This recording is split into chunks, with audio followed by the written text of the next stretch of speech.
Durante los años finales de la tribulación, eventos aterradores de proporciones mundiales vendrán sobre la tierra y sus habitantes. Bienvenido a Sabiduría para el Corazón. En estos próximos programas, el pastor Stephen Davey, en la voz y adaptación de Daniel Cuquín, nos mostrarán lo que Apocalipsis capítulo 8 al 11 nos dice acerca del futuro del planeta. Y más importante aún, ¿qué es lo que debemos hacer nosotros hoy al respecto? Antes de comenzar, me gustaría agradecerle de parte de todos en Sabiduría para el Corazón por ser parte de este ministerio a través de sus oraciones y fieles ofrendas de amor que nos permiten traerle a usted el siguiente estudio del libro de Apocalipsis.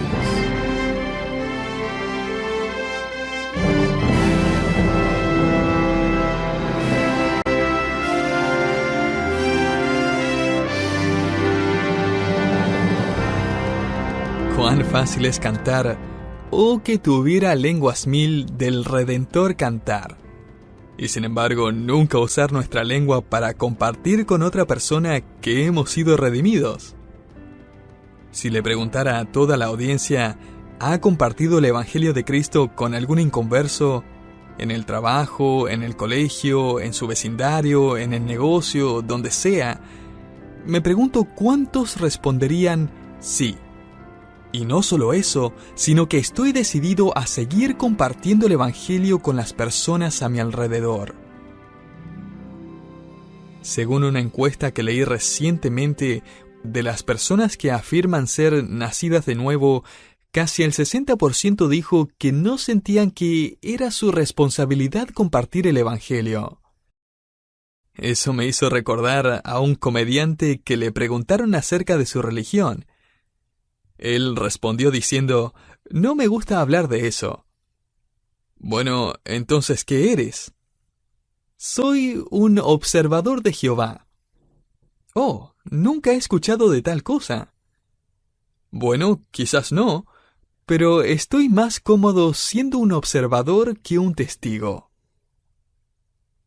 No estoy apoyando a los testigos de Jehová a todo esto, pero me inquieta cada día que más cristianos prefieran ser llamados observadores de Jehová que testigos de Jehová. Esta no es una nueva secta, sino que es una condición espiritual.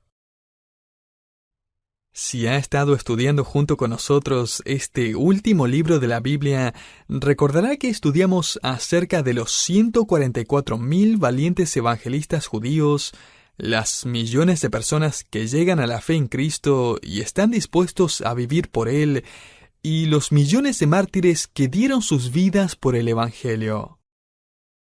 Estos son los últimos días del planeta.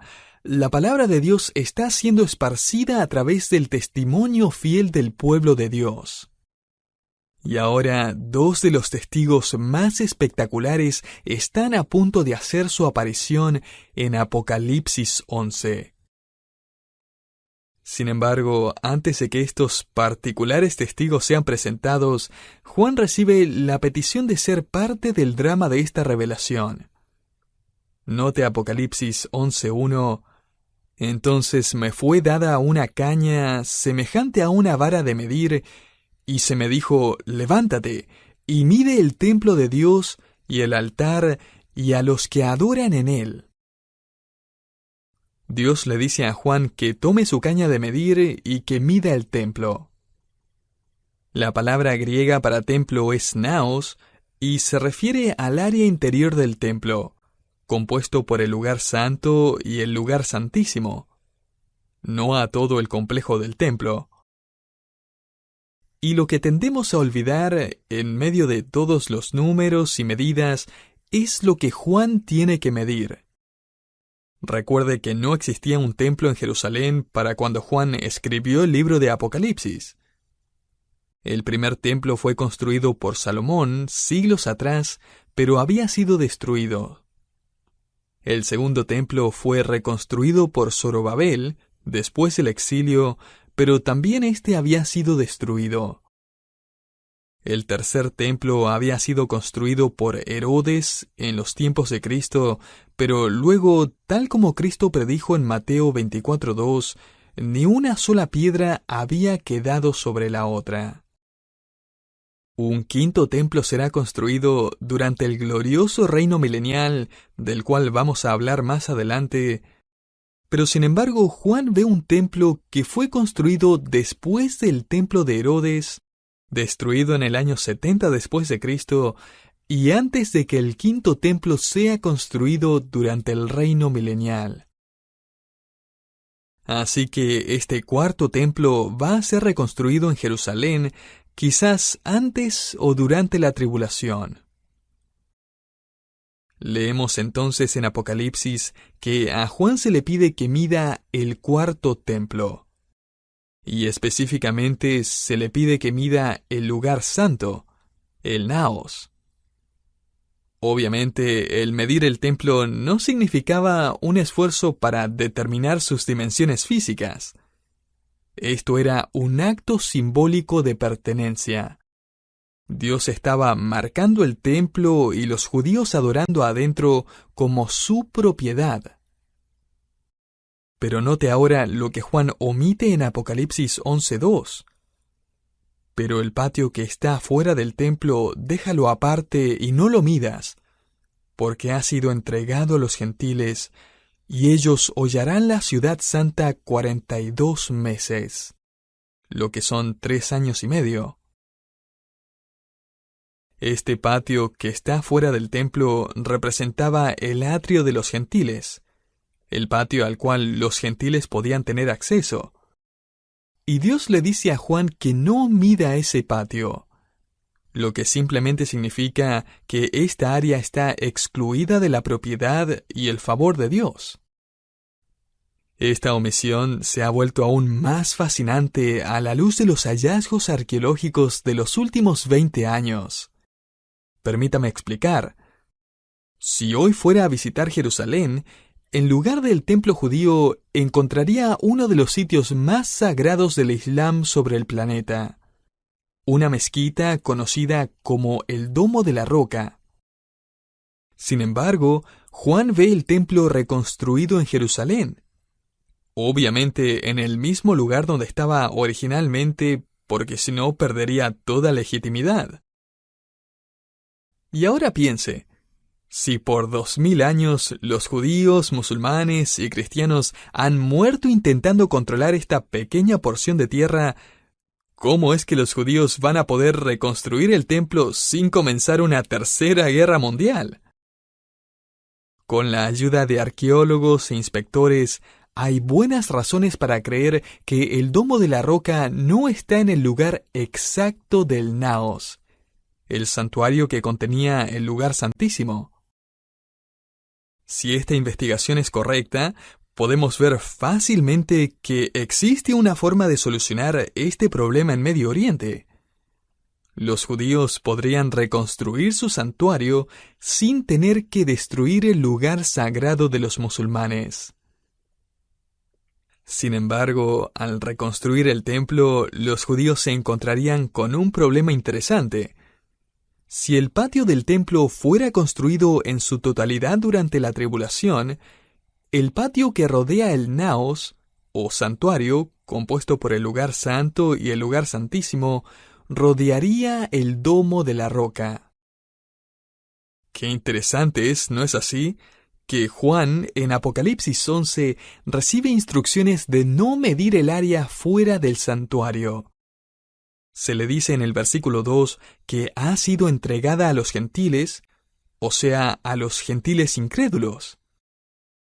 ¿Es posible entonces que el templo durante la tribulación consista únicamente del santuario sin los atrios? Volviendo a nuestro pasaje, Juan está observando los últimos 3 años y medio de la tribulación. En este periodo final de tribulación, Dios coloca a 2 testigos peculiares delante del templo en Jerusalén. Echémosle un vistazo a estos 2 testigos. Note Apocalipsis 11, 3 al 4. Y daré a mis 2 testigos que profeticen por 1260 días. Eso es 3 años y medio, vestidos de cilicio. Estos testigos son los 2 olivos y los 2 candeleros que están en pie delante del Dios de la tierra. Esta misma terminología simbólica aparece en Zacarías 4, donde 2 olivos gotean su aceite en una lámpara como testimonio a Israel. Consistentemente vemos a través de la Escritura que el aceite hace referencia al Espíritu de Dios, lo que indica que al testimonio de estos testigos nunca le falta el poder del Espíritu, el aceite. Por lo tanto, su luz es perpetua. La pregunta ahora es, ¿quiénes son estos testigos? Y a la verdad no se nos dan sus nombres, lo que nos da el derecho de pasar horas especulando, ¿o no? La verdad es que no hay necesidad de especular. Encontré un versículo que claramente nos dice sus nombres. Está en Ezequías capítulo 2, así que lo invito a abrir su Biblia allí. La verdad es que no existe el libro de Ezequías, así que deje de buscar. Sinceramente, nadie sabe realmente quiénes son. Personalmente, creo que podrían ser Elías y Moisés, por lo que representan para el pueblo de Israel y por las características de su ministerio. Tal como Moisés, estos 2 testigos tendrán el poder de convertir el agua en sangre y azotar la tierra con plagas. Tal como Elías, ellos tendrán el poder de hacer caer fuego sobre sus enemigos y detener la lluvia a placer. Note los versículos 5 y 6. Si alguno quiere dañarlos, sale fuego de la boca de ellos y devora a sus enemigos. Y si alguno quiere hacerles daño, debe morir él de la misma manera.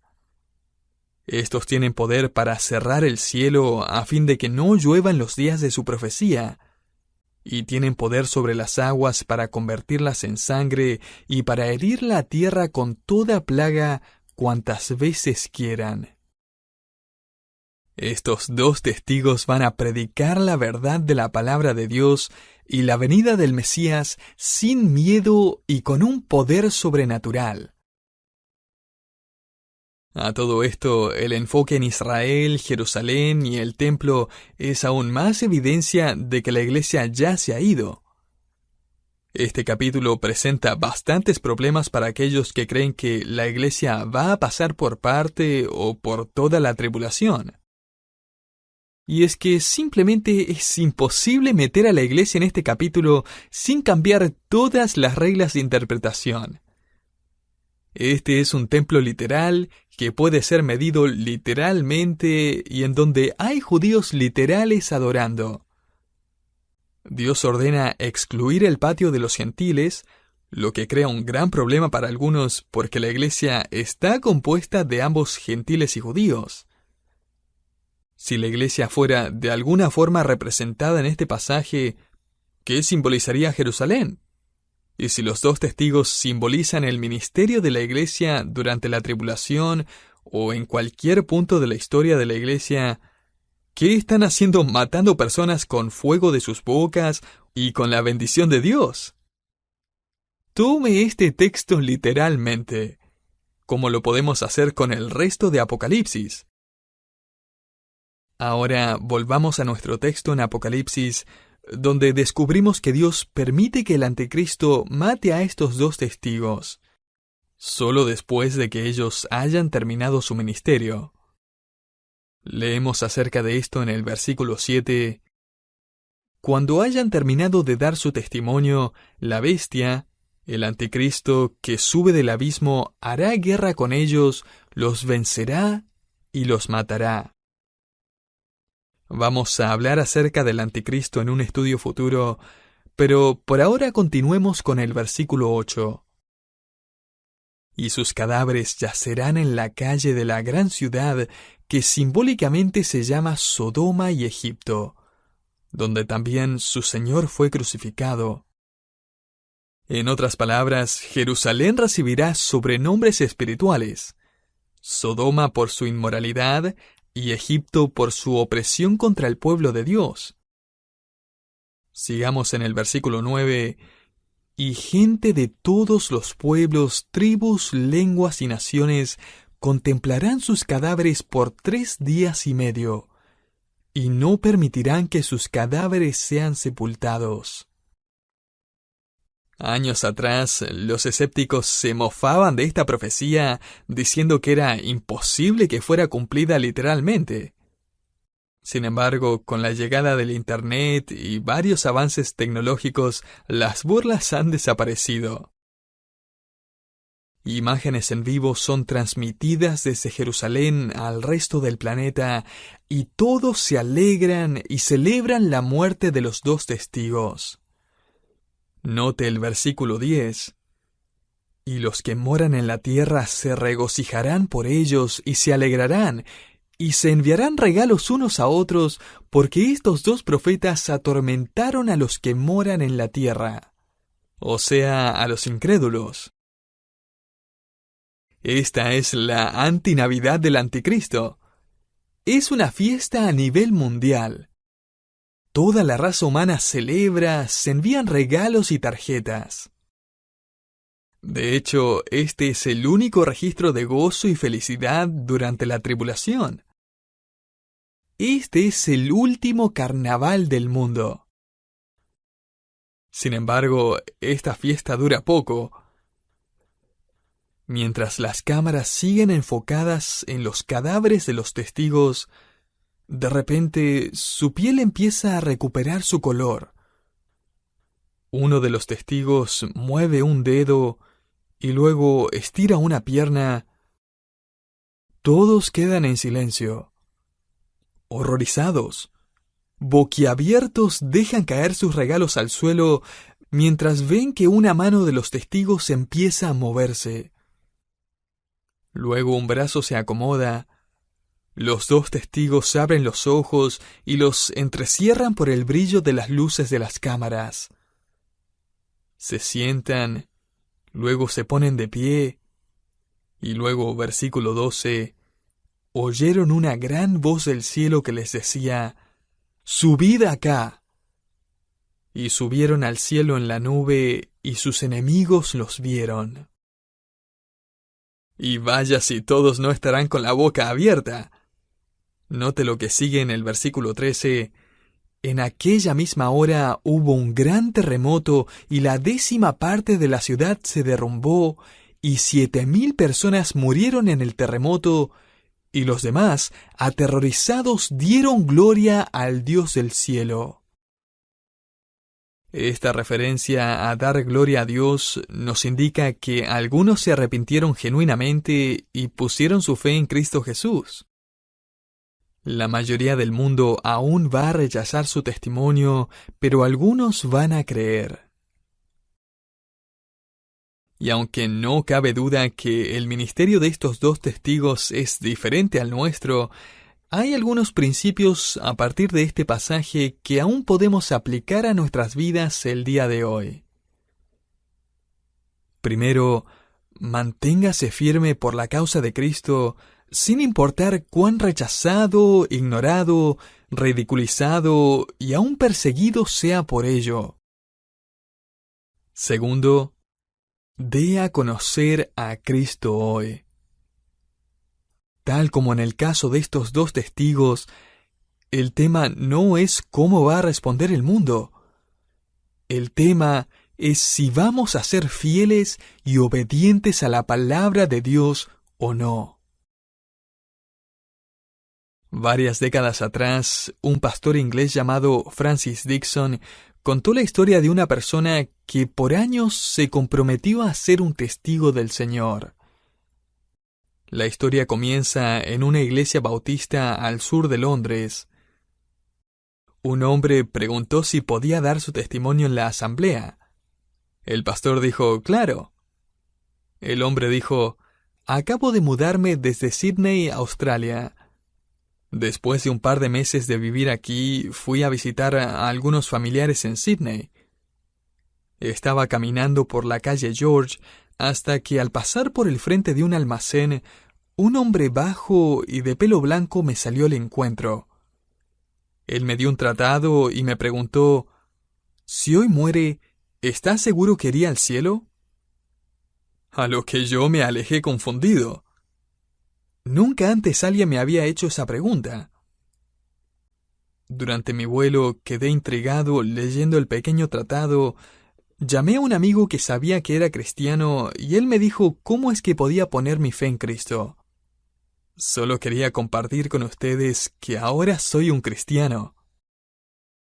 Por supuesto, la iglesia se emocionó al oír este testimonio y el hombre se volvió parte de esa congregación. Pero poco después, el pastor de esta iglesia en Londres viajó a Australia para dar una conferencia. Durante la serie de reuniones, una mujer se le acercó para pedirle consejo y él, por supuesto, quiso saber primero si ella era salva o no. Ella le respondió: «Bueno, solía vivir en Sydney. Un par de meses atrás estaba haciendo unas compras en la calle George», y ella siguió contándole la misma historia acerca del hombre de pelo blanco, y luego dijo: «Unos días después vine a esta iglesia, conversé con el pastor y él me llevó a Cristo». Así que 2 veces en un par de días, este pastor había escuchado prácticamente el mismo testimonio. Un par de semanas más tarde, este pastor voló a Australia nuevamente. Después de una de las reuniones, el anciano de la iglesia lo llevó a almorzar. Mientras estaban comiendo, este pastor le preguntó al anciano cómo es que había llegado a la fe. El anciano respondió: «Yo crecí en esta iglesia, pero la verdad es que nunca realmente hice un compromiso o nada. Eventualmente llegué a estar en un lugar de influencia en la iglesia y estaba en Sydney 3 años atrás por cuestiones de negocios, cuando un hombre bajo, de pelo blanco, se me acercó con un tratado en la mano y me preguntó si era salvo. Traté de decirle que era un anciano en una iglesia bautista, pero al hombre no pareció importarle. Yo me enojé tanto por su reacción que cuando llegué de vuelta a la iglesia le conté al pastor lo que había pasado. Mi pastor me dijo: «¿Sabes qué? Por años me he preguntado si realmente has nacido de nuevo». Luego, mi pastor me guió a la fe en Cristo. Después de almorzar, este pastor voló de vuelta a Inglaterra y mientras hablaba en una conferencia, él compartió estos 3 testimonios a su audiencia. Después de la reunión, 3 pastores que no se conocían entre sí se acercaron a este pastor y le dijeron que ellos habían llegado a la fe en Cristo unos 30 a 35 años atrás, después de recibir un tratado de parte del mismo hombre en la calle George. Este pastor estaba absolutamente atónito. El mismo pastor 6 meses más tarde voló a la India para predicar en una convención para 5,000 misioneros y al final de la reunión, un misionero lo invitó a comer a su casa. El pastor le preguntó: «¿Cómo es que usted, siendo hindú, llegó a la fe en Cristo?». El misionero respondió: «Yo solía tener una posición muy privilegiada. Trabajaba para el gobierno de India como diplomático. Mi trabajo requería que viajara por el mundo y en uno de mis viajes tuve que ir a Sydney. Una noche estaba haciendo unas compras de último minuto en la calle George cuando un hombre bastante amable se me acercó y me preguntó». Y el misionero siguió contando una historia similar acerca del hombre de cabello blanco. Él continuó: «Le agradecí por el folleto y me alejé. Sin embargo, ese encuentro me dejó con bastante inquietud. Busqué a mi sacerdote hindú, quien no tuvo respuesta a mis preguntas, pero me sugirió que fuera al centro misionero si es que quería saber más de Cristo. Y lo hice. Allí un misionero me llevó a los pies de Cristo. Dejé el hinduismo y empecé a prepararme para el ministerio, y ahora soy parte del centro misionero y estamos viendo cómo miles de hindúes llegan a la fe en Cristo». 8 meses más tarde, este pastor, cuyo calendario de viajes no me gustaría tener a todo esto, viajó a Sydney para tomar un par de reuniones. Estando allí, le preguntó al pastor: Por casualidad, ¿usted conoce al hombre de pelo blanco que entrega tratados en la calle George? El pastor dijo, claro, él lo ha hecho por años. Su nombre es Don Jenner, pero no creo que lo siga haciendo. Él está bastante entrado en años ya y su salud es muy frágil. El pastor visitante le dijo, tengo que conocer a ese hombre. Su colega le dijo, no hay problema, yo sé dónde vive. Así que 2 días más tarde fueron al pequeño apartamento de Don Jenner y tocaron la puerta. Un hombre bajo, frágil y de pelo blanco abrió la puerta. Él los invitó a entrar y les ofreció una taza de té. Mientras se sentaban, este pastor de Londres le contó a Don Jenner acerca de todos los encuentros que había tenido en los últimos 3 años. Él le contó acerca de todos los cristianos que había encontrado en Inglaterra, Australia, India, Estados Unidos, etc., que habían llegado a Cristo gracias a su testimonio evangelístico en la calle George. Ese pequeño hombre se sentó mientras lágrimas empezaban a correr sobre sus mejillas. Él dijo, muchos años atrás hice un compromiso de que intentaría compartir el Evangelio con una persona cada día. Por las últimas décadas de mi vida he estado en un solo lugar. A mi parecer, el mejor lugar para repartir tratados en Sydney era la transitada calle George. Por 40 años entregué tratados en esa calle. Tuve muchos rechazos y malas experiencias, pero también hubieron varias personas que fueron amables y aceptaron mis tratados. Sin embargo, debo decirle, me dijo con lágrimas corriendo por su rostro, hasta el día de hoy, nunca vi o escuché de una persona que haya aceptado a Cristo por medio de mi testimonio. Querido oyente, no sé usted, pero un testimonio como este me desafía grandemente. ¿Quién será un testigo del Señor? Que podamos responder de corazón, yo seré un testigo. Aquí estoy, Señor, heme aquí, envíame a mí.